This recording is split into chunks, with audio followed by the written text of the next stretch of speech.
Hello, good afternoon to one and all. This is Uday and you are watching your favorite channel, Devoted Classes. Dear brothers and sisters, once more you are most welcome into Devoted Classes. And I am present today with another video. So, most welcome. Watch the video from the beginning to the end. आइए, आपका हार्दिक स्वागत, वंदन और अभिनंदन के साथ मैं हूँ उदय। आज मैं हाजिर हूँ आपके बीच में एक अन्य वीडियो जो ग्रामर की है, जिसका नाम है सब्जेक्ट वर्ब एग्रीमेंट। प्यारे भाइयों बहनों, ये चैप्टर जो सब्जेक्ट और वर्ब एग्रीमेंट का है, ये बहुत ही इम्पोर्टेंट चैप्टर है। विशेषकर वे भाई बहन जो टीजीटी, पीजीटी इंग्लिश या सीटेट, यूपी टेट, कोई भी टेट एग्जाम इंग्लिश से रिलेटेड हो, banking, railway, any exam that is related to English language will help you so much. Specially we have this chapter will help you for TGT, PGT English. Okay, so इसको अच्छे समझिए। पहली बात हम जानना चाहेंगे है क्या, what is subject verb agreement. Subject verb agreement क्या है, हमें इससे पहले जानना है। आज हम देखेंगे ये कहते किसे हैं, what is subject verb agreement. देखिए, इस चैप्टर को दूसरे नाम से भी लोग इसका नाम रखते हैं। कुछ बुक्स में लिखा सब्जेक्ट वर्ब कंकॉर्ड। यहाँ जहाँ सब्जेक्ट वर्ब एग्रीमेंट लिखा है, यहाँ पर इसके प्लेस पर कंकॉर्ड लिखा है, CONCORD। Concord means agreement. Okay, ये चैप्टर कुछ अन्य मतलब तरह से कहते हैं इसको, ऐसे कॉमन एरर्स के रूप में जाना जाता है, कॉमन एरर्स। ओके, तीसरा सिंटैक्स भी कि इसी को लोग कहते हैं। और आपका सीबीएसई बोर्ड में 9वीं, 10वीं, 11वीं, 12वीं जो भी है ग्रामर पोर्शन, उसमें इसको हम एडिटिंग के रूप में भी जानते हैं, editing. Okay, common errors, editing, correction of the sentences, syntax, कई तरह से इसका नाम लोग लेते हैं के रूप में जाना जाता है। तो आइए हम आपको बताते हैं ये सब्जेक्ट वर्ब एग्रीमेंट क्या है। इसकी परिभाषा लिखी जा सकती है, the verb agrees it's subject in number, person and tense. This is called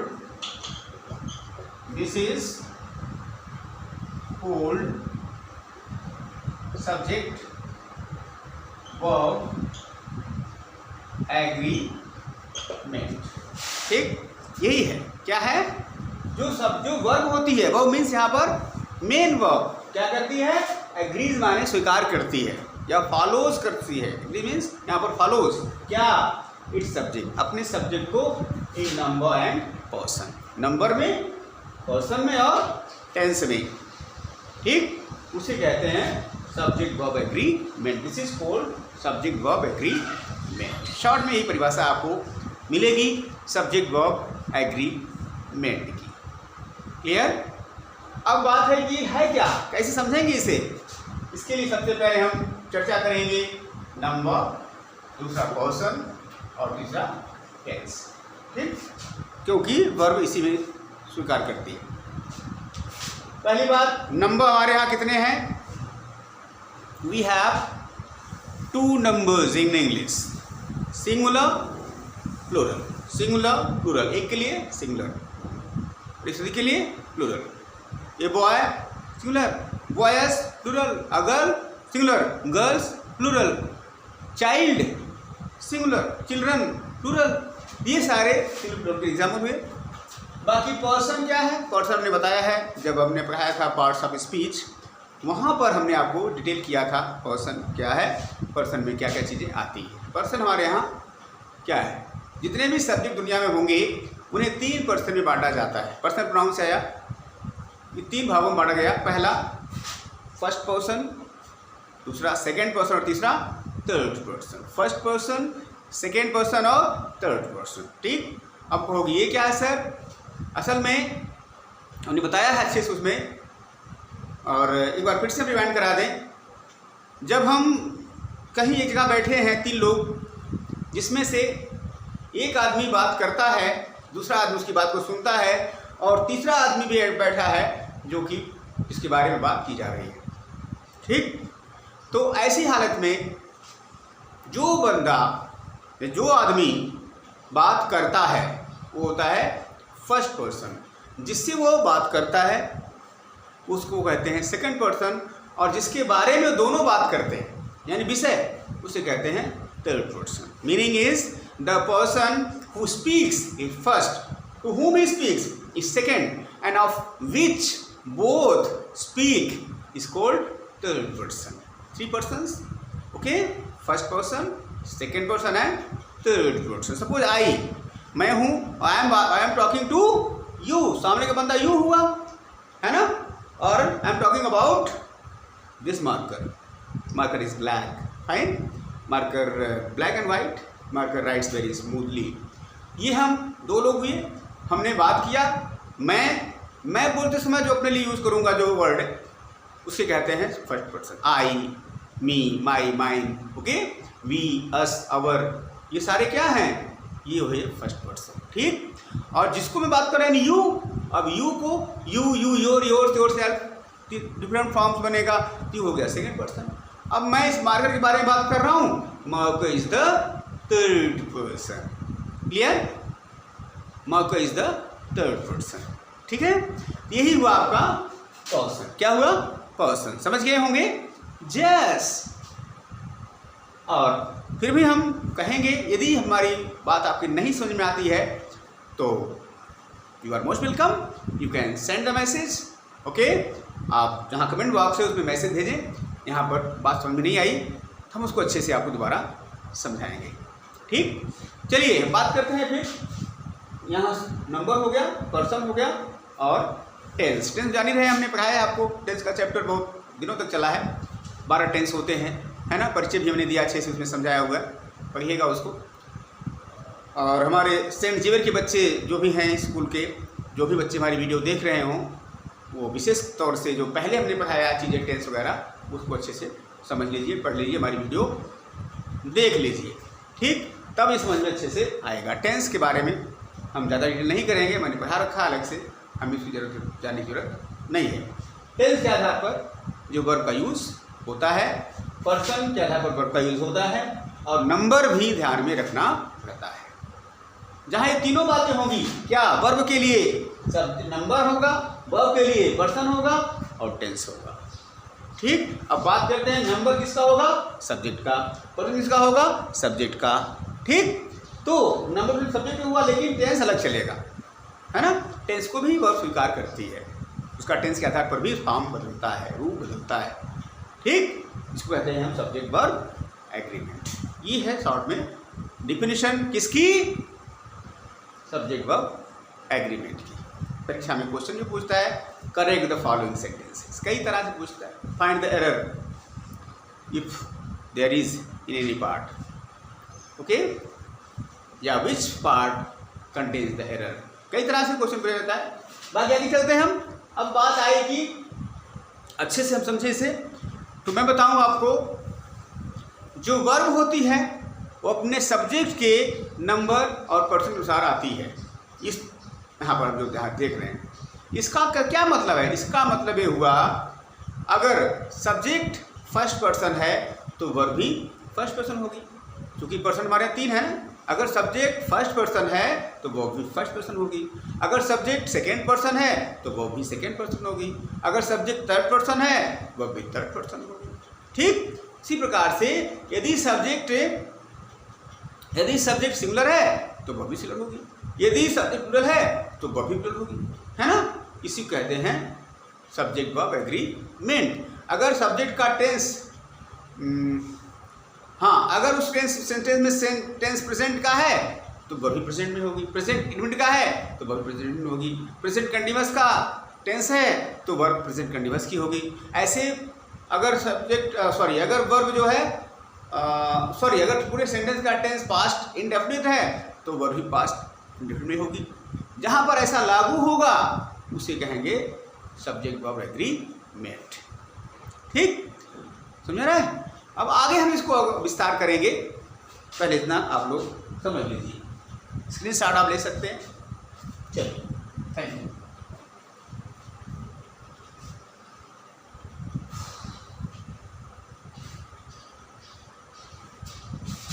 अब यहां पर एक बात आती है, SSPP फॉर्मूला, यानी जो वर्ब होती है SSPP के फॉर्म पर होती है। यानी अगर सब्जेक्ट सिंगुलर है तो वह भी सिंगुलर होगी, अगर सिंगुलर है तो वह भी प्लूरल होगी। आइए देखें, मैंने लिया सेंटेंस, बी सिंग से सॉन्ग। दूसरा, दे सिंग ये सॉन्ग। ध्यान दीजिए, यहां पर ही क्या है? ही क्या है? कैसा पर्सन है? Third person. Third person, third person हुआ। और ही क्या है? सिंगुलर है। थर्ड पर्सन यानी एक्चुअली होता है ये सिंगुलर है। सिंग्स, सिंग्स क्या है? ये भी थर्ड पर्सन हुई और ये भी सिंगुलर है। ये हुआ, यानी SS। अगर सब्जेक्ट सिंगुलर तो वह भी सिंगुलर, अगर सब्जेक्ट थर्ड पर्सन तो वर्ब भी थर्ड पर्सन। ठीक, अच्छा, अब बात आई कि अगर इसको देखें, दे सिंग ए सॉन्ग, तो दे क्या है? वे या वे सब प्लूरल हुआ। सिंग क्या है? प्लूरल हुआ, है ना? तो अगर दे थर्ड पर्सन प्लूरल है तो सिंग भी थर्ड पर्सन प्लूरल है, यानी PP हुआ। इसी को कहते हैं SSPP फॉर्मूला। यानी जो वर्ब होती है वो SSPP फॉर्मूले को फॉलो करती है। इसका मतलब अगर सब्जेक्ट सिंगुलर तो वह भी सिंगुलर, अगर सब्जेक्ट प्लूरल तो वह भी प्लूरल होगी। In short you can see the verb follow the formula SSPP। कई बच्चों के सुन नहीं आता, गुरुजी ये क्या है? SSP क्या मतलब है? यहाँ पर S for singular, S for singular, P for plural, plural. पहला सब S जो है सब्जेक्ट के लिए है और दूसरा S वर्ब के लिए है। पहला SP जो है सब्जेक्ट के लिए है, दूसरा P वर्ब के लिए है। ठीक, ये हुआ आपका SSPP। और पर्सन की बात करते हैं। चलिए पर्सन की बात करते हैं और थोड़ा डील करते हैं। हाँ, एक बात हम बताना भूल गए, अभी समझा रहे हैं।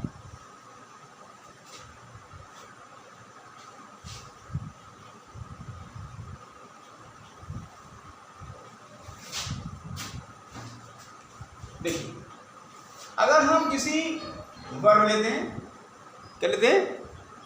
Verb plus SES equal to singular, noun plus S या ES इक्वल टू प्लूरल। ये फॉर्मूला ध्यान रखिएगा। यानी जब किसी वर्ब के लास्ट में हम S या ES जोड़ते हैं तो वह बनती है सिंगुलर। गलती तो सोइएगा, यहाँ उल्टा हो रहा क्रम। जब किसी नाउन के लास्ट में हम ऐसे जोड़ते हैं तो नाउन बन जाती है प्लूरल, लेकिन जब हम किसी वर्ब के लास्ट में ऐसे जोड़ते हैं तो वह होती है सिंगुलर, है ना? जैसे अगर हमने कहा गो, ये प्लूरल हुई, और हमने कहा गोस, ये सिंगुलर हुई। ठीक, राइट्स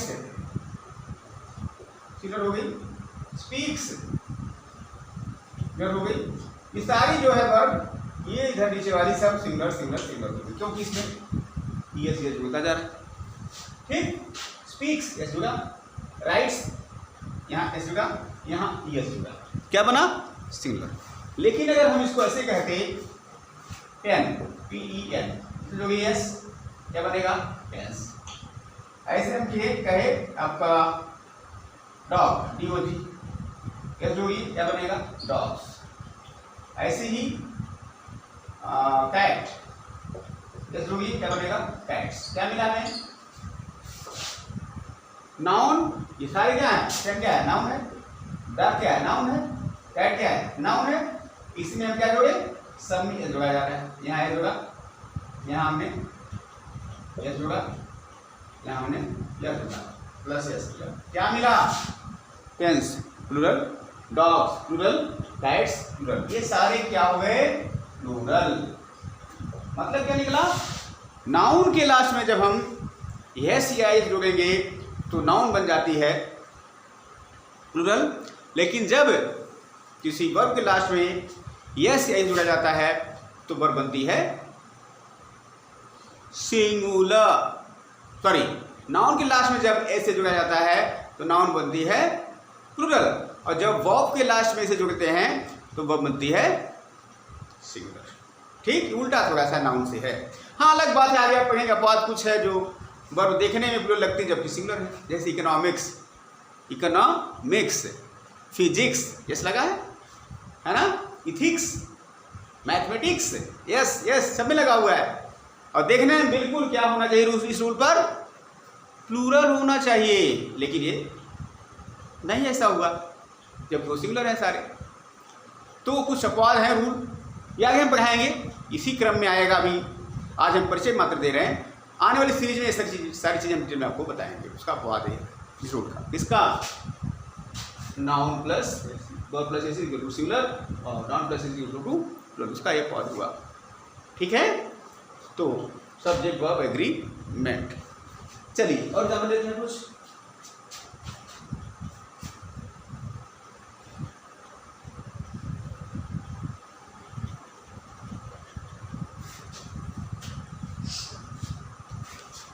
अगर हम कहते हैं I am a boy,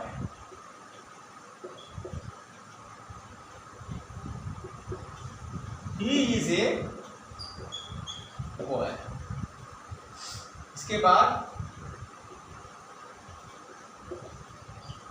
they are boys, क्या मिला? I am, he is, they are. I क्या है? फर्स्ट पर्सन सिंगुलर है। ही क्या है? थर्ड पर्सन सिंगुलर है। दे क्या है? थर्ड पर्सन प्लूरल है। ठीक, ऐसे ही आई क्या हुआ? आई एम हुआ। आई एम भी क्या है?